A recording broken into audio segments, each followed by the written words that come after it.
Hello, good morning students. આજે 12મી જાન્યુઆરી એટલે આપણા ધર્મરક્ષક સ્વામી વિવેકાનંદજીનો જન્મદિવસ. અને સ્વામીજીનું સરસ મજાનું વાક્ય તમને બધાને યાદ હશે જ. ઉઠો, જાગો અને ધ્યેય પ્રાપ્તિ સુધી મંડ્યા રહો. આ એક સરસ મજાનું નાનું વાક્ય છે. સ્વામી વિવેકાનંદજીએ કહેલું કે ઉઠો, જાગો અને ધ્યેય પ્રાપ્તિ સુધી મંડ્યા રહો. એટલે આપણે જે કંઈક ધ્યેય ગોલ સેટ કર્યો છે, જ્યાં સુધી એ પ્રાપ્ત ન થાય ત્યાં સુધી આપણે સખત મહેનત કરવાની છે. આજે આપણે પ્રકરણ 13ની અંદર કાર્બાઇન એમાઇન કસોટીની વાત કરીશું. તો આ કસોટી જે છે એ પ્રાથમિક એમાઇનની હાજરી જાણવા માટેની કસોટી છે. કોઈ પણ એમાઇન પ્રાથમિક એમાઇન છે કે નહીં, ત્રણમાંથી પ્રાથમિક, દ્વિતીયક, તૃતીયકમાંથી એ આપણે આ કસોટી દ્વારા જાણી શકાય. આમાં આપણે જે એમાઇન, ધારો કે આ પ્રાથમિક એમાઇન આપણે લીધો છે, એની સાથે આપણે ક્લોરોફોર્મ અને આલ્કોહોલિક KOH નું મિશ્રણ લઈને એને ગરમ કરવાનું.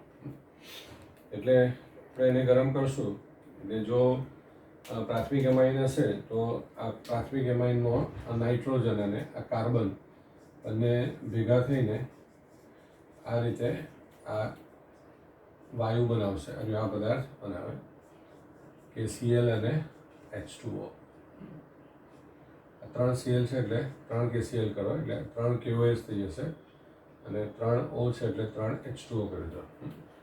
તો આ જે વાયુ બન્યો એને આપણે ઇથાઇલ આઇસોસાયનાઇડ કહેવામાં આવે,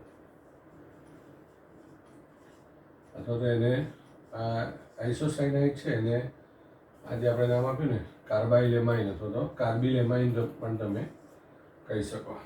તો આ જે બન્યો ઇથાઇલ આઇસોસાયનાઇડ અથવા તો ઇથાઇલ કાર્બિલ એમાઇન. હવે આ જે વાયુ છે એની ખરાબ વાસ છે, દુર્ગંધ મારતી વાસ છે અને ઝેરી વાયુ છે. એટલે જો આપણે આવું કંઈક ઝેરી વાયુ કે ખરાબ વાસવાળો વાયુ બને તો તરત આપણે સમજાવવાનું કે પ્રાથમિક એમાઇન હોવો જોઈએ. બરાબર. હવે આપણો જો દ્વિતીયક કે તૃતીયક એમાઇન હોય તો અહીંયા આગળ દ્વિતીયક એમાઇનમાં શું કે અહીંયા મિથાઇલ સમૂહ છે, એટલે આપણા ક્લોરોફોર્મ છે તે એની સાથે જોડાઈ શકે નહીં, એટલે આઇસોસાયનાઇડ બનશે નહીં. તો આપણે જે ખરાબ વાસ છે એના દ્વારા આઇસોસાયનાઇડની હાજરી આપણને ખબર પડે છે. તો આને કહેવાય કાર્બિલ એમાઇન કસોટી. બરાબર. પછી છેલ્લે એક વાક્ય લખી દેવાનું કે દ્વિતીયક તૃતીયક એમાઇન આ કસોટી આપતા નથી. આ પ્રક્રિયા તમે એલિફેટિક અને એરોમેટિક બંને પ્રકારના એમાઇન માટે કરી શકો. બરાબર. અને આપણે ઇથાઇલને બદલે આને ફિનાઇલ આઇસોસાયનાઇડ અથવા તો ફિનાઇલ કાર્બિલ એમાઇન કહેવાય. તો ફિનાઇલ કાર્બિલ એમાઇન જે છે એ પણ ખરાબ વાસવાળો ઝેરી વાયુ છે, એટલે એનાથી આપણે પ્રાથમિક એમાઇનની હાજરી જાણી શકાય. તો આ પરીક્ષાની દ્રષ્ટિએ અગત્યનું છે ને, એક તમારે એલિફેટિક એમાઇનનું અને એક એરોમેટિક એમાઇનનું ઉદાહરણ અહીંયા બુકમાં મેં આ નોટમાં લખ્યું છે. એક ઉદાહરણ આપવાનું, પછી આ જનરલ ઉદાહરણ પણ આપ્યું છે. કોઈ આ સમય ઓછો હોય ને એવું હોય તો આ જનરલ લખી દેવાનું એટલે એમાં બંને આવી જાય. તો કાર્બાઇલ એમાઇન કસોટી અહીંયા લખ્યું છે કે મોસ્ટ ઇમ્પોર્ટન્ટ વન.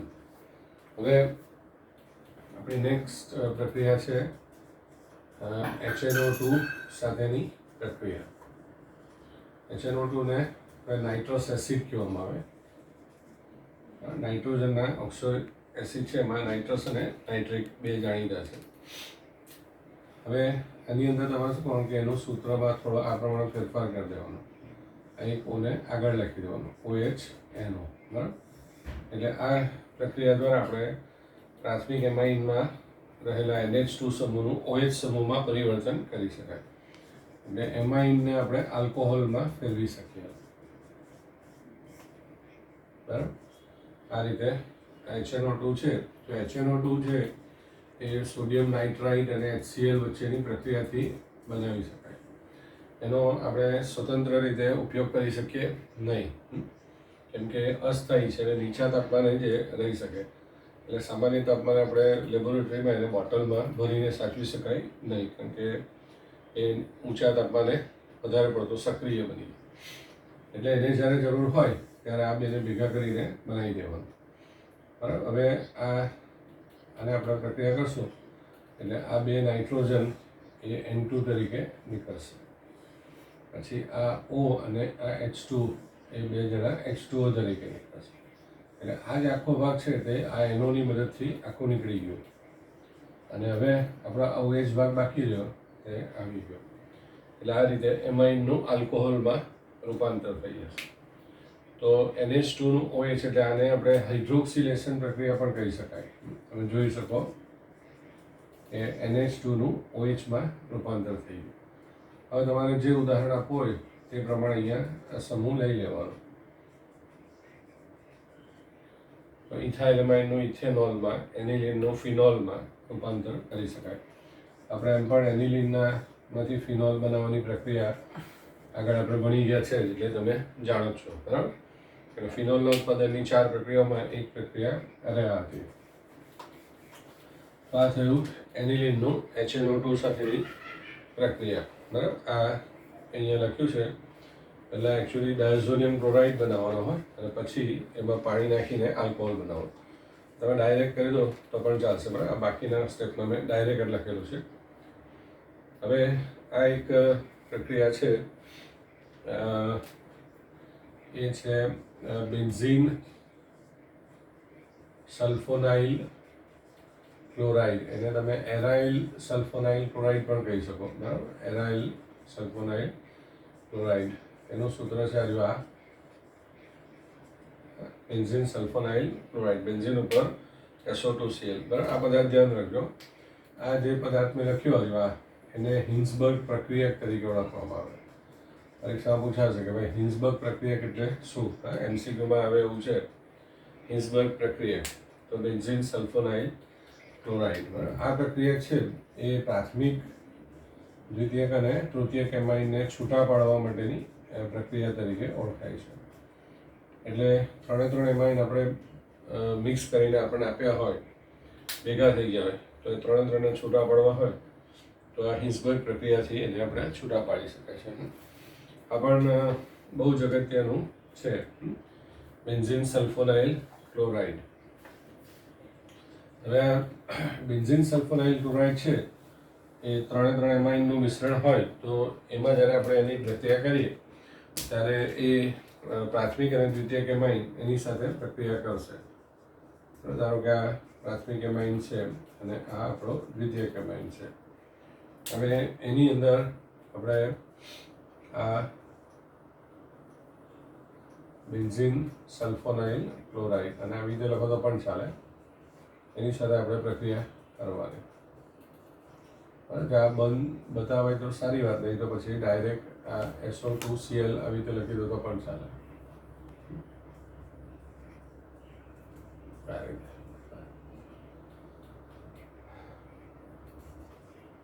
બરાબર. અહીંયા આગળ આ H અને આ Cl છે. આ H અને આ Cl એટલે એ બે જણા પ્રક્રિયા કરી શકશે. આ રીતે ખાલી જોડી દેવાનું છે, બીજું કંઈ કરવાનું નથી. આ HCl કાઢી નાખવાનું. એવી રીતે અહીંયા પણ આ બે જણા નીકળી જશે.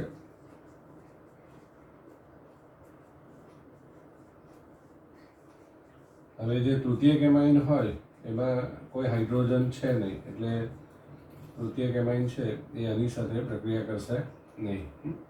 એટલે તૃતીયક એમાઇન અને હિન્સબર્ગ પ્રક્રિયા વચ્ચે પ્રક્રિયા થશે નહીં. એટલે આપણે 3 મિશ્રણ આપ્યું હોય તો એમાં પ્રાથમિક એમાઇન અને દ્વિતીયક એમાઇનમાંથી આ દ્વિતીયક સલ્ફોનેમાઇડ અને તૃતીયક સલ્ફોનેમાઇડ નામના પદાર્થ બની. હવે આ બંને પદાર્થો ઘન સ્વરૂપમાં ફેરવાઈ ગયા. એટલે આપણા બે એમાઇન જે છે પ્રવાહી સ્વરૂપમાં હોય એમાંથી ઘન સ્વરૂપમાં ફેરવાઈ ગયો અને આ પ્રવાહીનો પ્રવાહી જ રહે. એટલે એને આપણે ગાળીને એમાંથી અલગ કરી દેવા. હવે આ જે દ્વિતીયક સલ્ફોનેમાઇડ છે એના ઉપર રહેલો હાઇડ્રોજન એસિડિક ગુણધર્મ ધરાવે છે, જેને કારણે આ પદાર્થ NaOH ઓગળી શકે છે. જ્યારે આ પદાર્થમાં અહીંયા હાઇડ્રોજન નથી એટલે આ પદાર્થ એસિડિક ગુણ બતાવે નહીં, એટલે એ NaOH અદ્રાવ્ય હશે. એટલે આ દ્રાવ્ય થઈ ગયો એટલે આના પાછા 2 ભાગ પડી ગયા. એટલે આ એને ફિલ્ટર કરી લો, ગાળી લો, એટલે આ ભાગ પ્રવાહી તરીકે છૂટું પડી ગયો. અને આ ઘન પદાર્થ જ રહી ગયો. એટલે આને તમે અલગ કરી શકો અને પછી બંનેમાંથી આપણે જે ક્ષાર છે એની HCl સાથે પ્રક્રિયા કરીને પછી દ્વિતીયક અને પ્રાથમિક એમાઇનને છૂટા પાડી શકાય. તો આ રીતે 3 એમાઇન છે એને આપણે છૂટા પાડી શકાય. બરાબર, અહીંયા સમીકરણો પણ એના આપ્યા છે એટલે એ જરા નોંધ કરી લેજો. બરાબર, અગત્યનો પ્રશ્ન છે આ પણ. બરાબર, જો પાછું સમજી લો કે આ પ્રાથમિક દ્વિતીયક તૃતીયક 3 એમાઇનને છૂટા પાડવાની આ કસોટી છે. બરાબર, એમાં આ પદાર્થ જ્યારે આપણે નાખીએ હિન્સબર્ગ પ્રક્રિયક ત્યારે આ 2 એમાઇન એની સાથે પ્રક્રિયા કરશે. આ પ્રક્રિયા કરતો નથી એટલે આ પ્રવાહી અલગ જ રહ્યો, એને ગાળીને એને છૂટું કરી દીધું. પછી આ પ્રાથમિક એમાઇનનું આ દ્વિતીયક સલ્ફોનેમાઇડમાં રૂપાંતર થઈ ગયું, દ્વિતીયક એમાઇનનું તૃતીયક સલ્ફોનેમાઇડમાં રૂપાંતર થઈ ગયું. હવે આ 2 ઘન સ્વરૂપમાં ફેરવાઈ ગયા અને આ પ્રવાહીને અલગ કરી દીધો આપણે. ત્યાર પછી આ જે 2 છે બંને ઘન છે એટલે એમાં આ પદાર્થ એસિડિક ગુણધર્મ ધરાવે, આ એસિડિક નથી. અને અહીંયા તમે આ બંનેનું મિશ્રણ છે એમાં NaH નાખશો એટલે આ એમાં NaHમાં ઓગળી જશે અને આ પ્રવાહી બની ગયું અને આ ઘન રહ્યું. ફરી પાછું ઓગાળી લો, ફિલ્ટર કરી લો એટલે આ એક પ્રવાહી છૂટું પડી ગયું, આ ઘન અલગ રહ્યો. બરાબર, આમાંથી પછી આપણે આ એમાઇનને છૂટું પાડી દેવાનું અને આ પ્રવાહીમાંથી આ એમાઇનને છૂટું પાડી દેવાનું. તો આ રીતે આ હિન્સબર્ગ પ્રક્રિયા દ્વારા આપણે 3 એમાઇન છૂટા પાડી શકાય છે. હવે આ જે હિન્સબર્ગ પ્રક્રિયા છે હાલમાં હવે આ પેરાટોલ્યુઇન સલ્ફોનાઇલ ક્લોરાઇડ નામનો હિન્સબર્ગ પ્રક્રિયકને સ્થાને આ 3ને છૂટા પાડવા માટે વપરાય છે. એ પણ પૂછાય ગયું વાત કે હિન્સબર્ગ પ્રક્રિયકને સ્થાને હાલમાં કોનો ઉપયોગ થાય છે. બરાબર, તો અહીંયા સૂત્ર લખ્યું છે આગળ, હાલમાં બેન્ઝીન સલ્ફોનાઇલ ક્લોરાઇડને સ્થાને પેરાટોલ્યુઇન સલ્ફોનાઇલ ક્લોરાઇડનો ઉપયોગ થાય છે. તો આ પણ ધ્યાન રાખજો. આ જે સૂત્ર છે એમાં સામે એક CH3 મૂકી દેવાનું.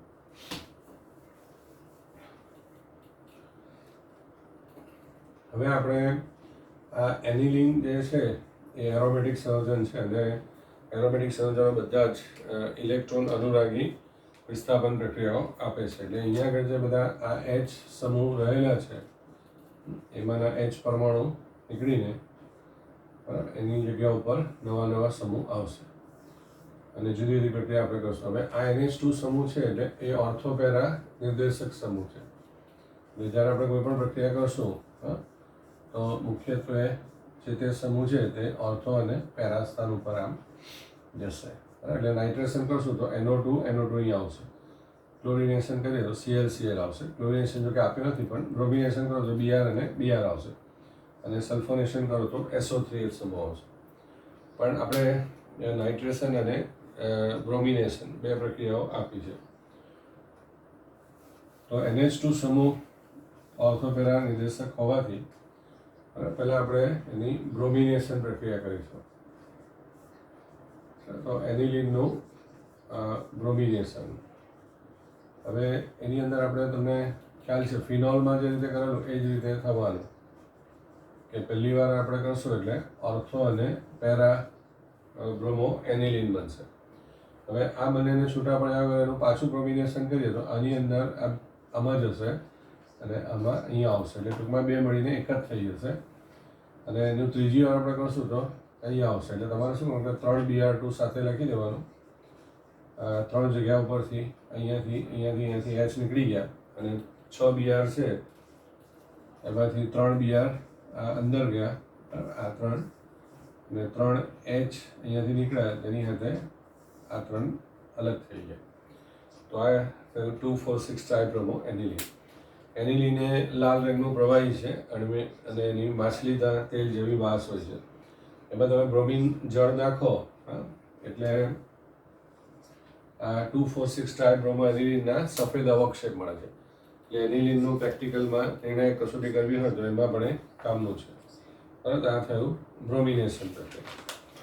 હવે સામાન્ય જ્યારે આપણે એનું બ્રોમિનેશન કરીએ ત્યારે ઓર્થો અને પેરા એટલે બ્રોમિન જ્યારથી કરીએ તો 3 કામ એક સાથે થઈ જશે. જે રીતે આપણે ફિનોલમાં કર્યું હતું કે ફિનોલનું બ્રોમિનેશન 3 વાર કરીએ તો આ 2,4,6 બનતું હતું. હવે આ OH સમૂહ અને NH2 સમૂહ બંને સરખા જ છે. પ્રેરક સમૂહમાં ઓર્થોપેરા છે એટલે એમાં પણ એ જ પ્રમાણે બને. હવે આપણે જો એનું બ્રોમિનેશન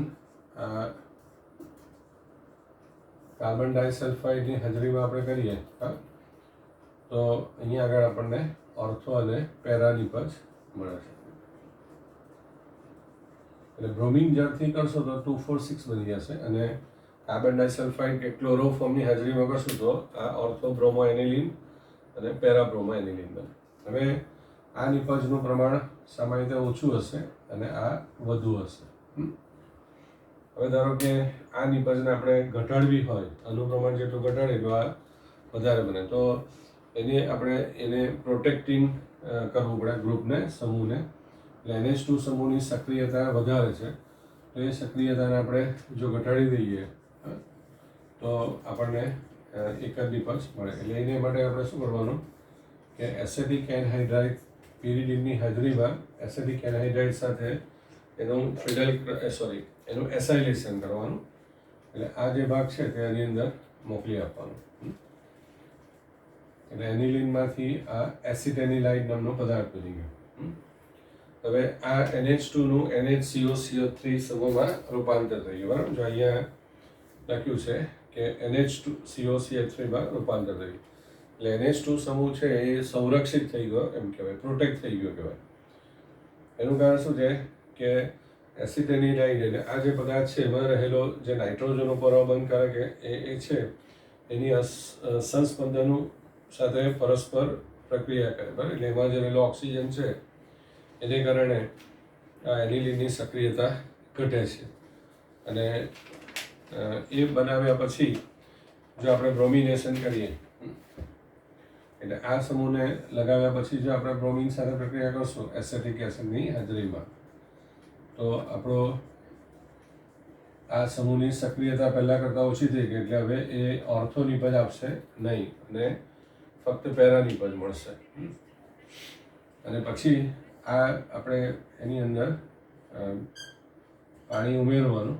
બરાબર, એટલે આ જે ભાગ છે તે આખું CH3CO અને પાણીમાંનો OH એની સાથે જોડાઈને આ ભાગ પાછો નીકળી જશે અને આપણો એક H અહીંયાનો HOH છે એક H એની સાથે જોડી દેવાનો એટલે NH2 ભાગ પાછો આવી ગયો. બરાબર, એટલે આણે જે એનું કામ કરવાનું છે તે કરી નાખ્યું અને ફરી પાછું એને મૂળ સમૂહમાં ફેરવી કાઢે. બરાબર, તો આ રીતે આપણે જો કરીએ તો ફક્ત પેરા નિપજનું પ્રમાણ વધારે પ્રમાણમાં મળે. તો આ થયું એનિલિનનું બ્રોમિનેશન. હવે આ જ રીતે તમારે નાઇટ્રેશન અને બીજી બધી પ્રક્રિયાઓ છે એમાં પણ તમે આ સમૂહને આ રીતે અટકાવી શકો વધારે તરત નિપજ બનાવતું. હવે એનિલિનનું જે આપણે નાઇટ્રેશન કરશું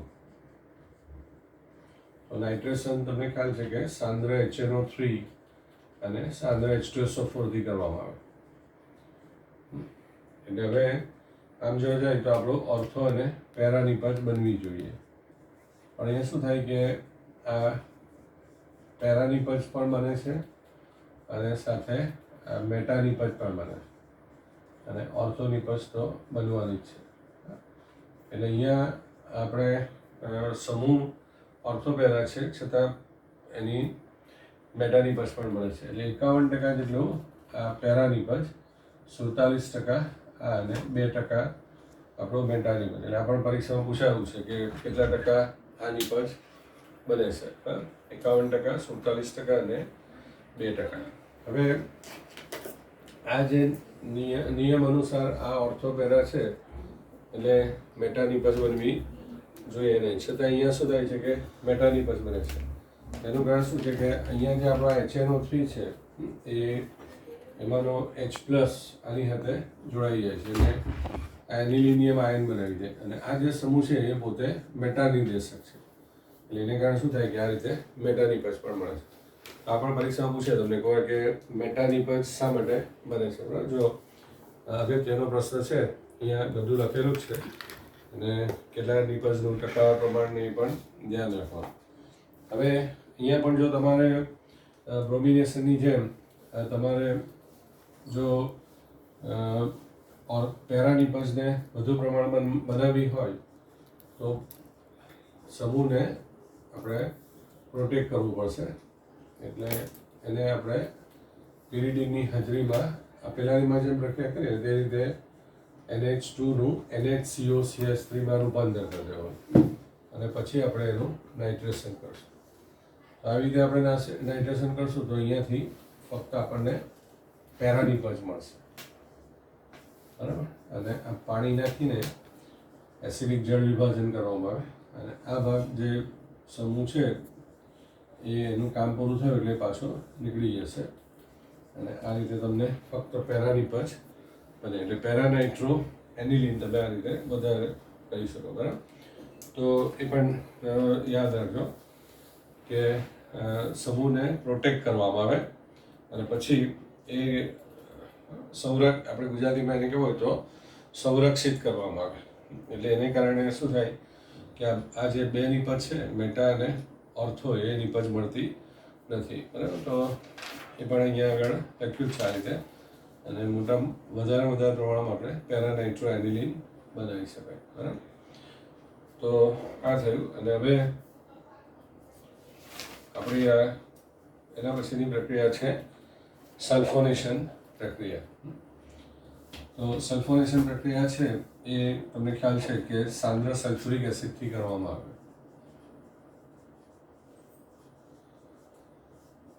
સલ્ફ્યુરિક એસિડના આવી રીતે જો તમે ભાગ બનાવી દો તો NH2 અને OH અને SO3H એટલે એનું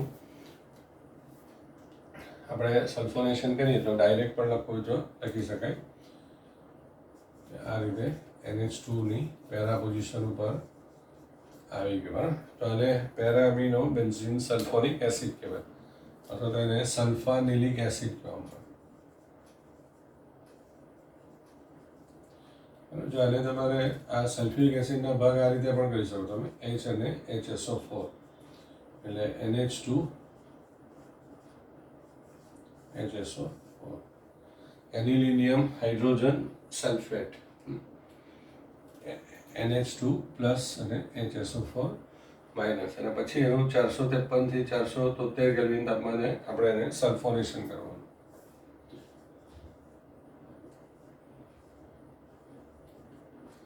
હવે પાછું એમાં સાંદ્ર H2SO4 નાખવાનું એટલે હવે તમારું આ નિપજ બની જશે. જો આમ ડાયરેક્ટ કરવું હોય તો બી ચાલશે.